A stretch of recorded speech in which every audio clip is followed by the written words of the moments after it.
This is Inside Indiana Business Radio for the afternoon of Monday, February 27th, 2023.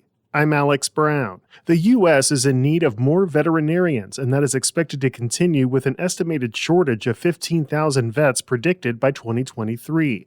Dr. Jim Weissman, Assistant Dean for Clinical Education at Purdue University, says several factors are contributing to the ongoing shortage. We are concerned about burnout, compassion fatigue. A lot of this comes from just the high demand of caseload and the increasing work hours that veterinarians and their staff are having to be at practices to meet the demands and the needs of our patients that we serve. A 2022 study conducted by Mars Veterinary Health says nearly 41,000 additional vets will be needed to meet the needs of veterinary care by 2030. Rocco's Restaurant in South Bend, which specializes in pizza and other Italian fare, has been named the best place for comfort food in Indiana by the foodie website Love Food. The team of food journalists scoured the country to find the best mom-and-pop restaurants in the U.S. to get a home-cooked meal. Michigan City-based Burnham Brewing has broken ground on a new location on the city's north side. The brewery is investing $1.6 million to renovate a building it says will almost double its production capacity, with plans to create up to 30 full-time jobs.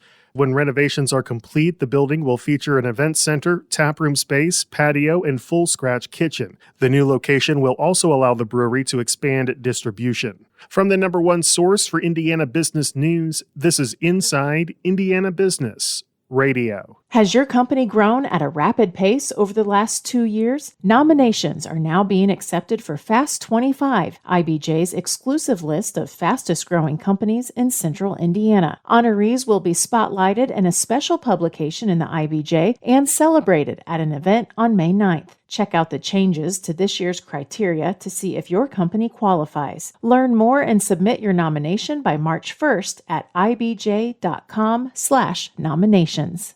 Indiana business and community leaders, you're invited to a roadshow unlike any other. IBJ Media, Inside Indiana Business, and the Indiana Economic Development Corporation are joining forces for the Engage Indiana series, presented by Indiana University and Old National Bank. A focus on talent, education, and issues that shape our economy. 7 regional events, 1 shared purpose, advancing the future of Indiana. Discover more at ibj.com/engage. Hoosiers haven't seen a pay increase for jury duty in at least 2 decades, but that could change, even double, under a bill advancing steadily through the State House. IIB's Wes Mills has more. Hoosiers who show up for jury selection earn $15 per day. Those chosen to serve earn $40 per day, about $5 hourly for an 8-hour workday. That hasn't changed since at least 2004, when lawmakers reorganized the state's criminal justice codes. House Bill 1466 would double daily appearance pay to $30 and jury pay itself to $80 for the first 5 days. Starting day 6, jury pay would increase to $90 daily. It would also increase the $2 jury fees defendants pay to $6 and create a new $75 jury fee for people filing civil torts or plenary actions to fund the higher pay. The latter would be on top of an existing $100 civil filing fee. Some in the legal system say that low pay depresses the number of people that show up for jury duty. Still, more potential jurors go, hoping they'll get rejected.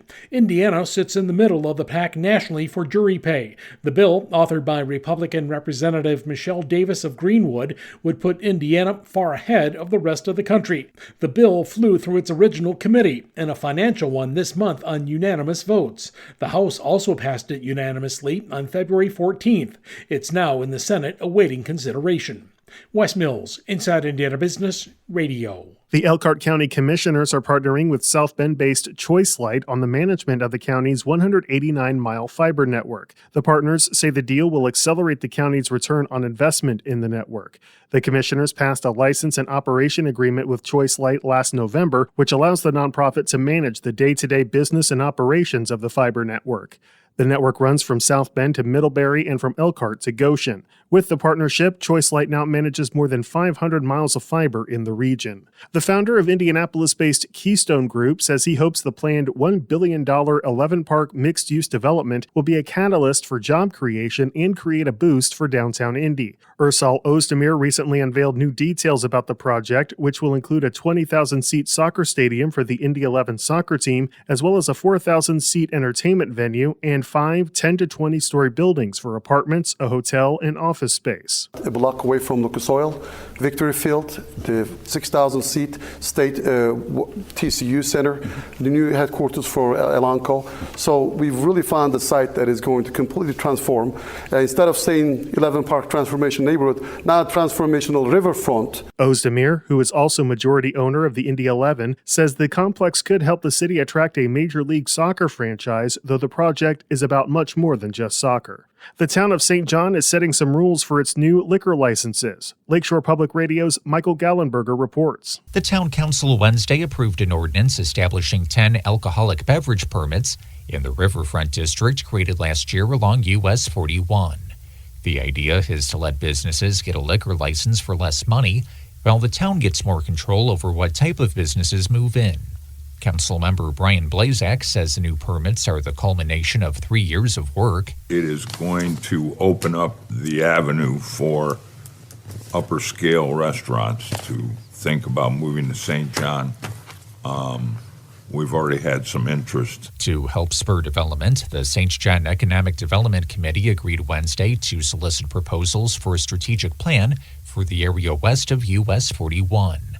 Councilmember Mike Aurelio said the goal is to turn it into a dining and entertainment area. So I think we've made 2 big steps just today of really creating a St. John style great, attraction for our town. That'll make our town special. The plan would address infrastructure and design needs. It could also be expanded to look at land use in other parts of the town. For Lakeshore News, I'm Michael Gallenberger.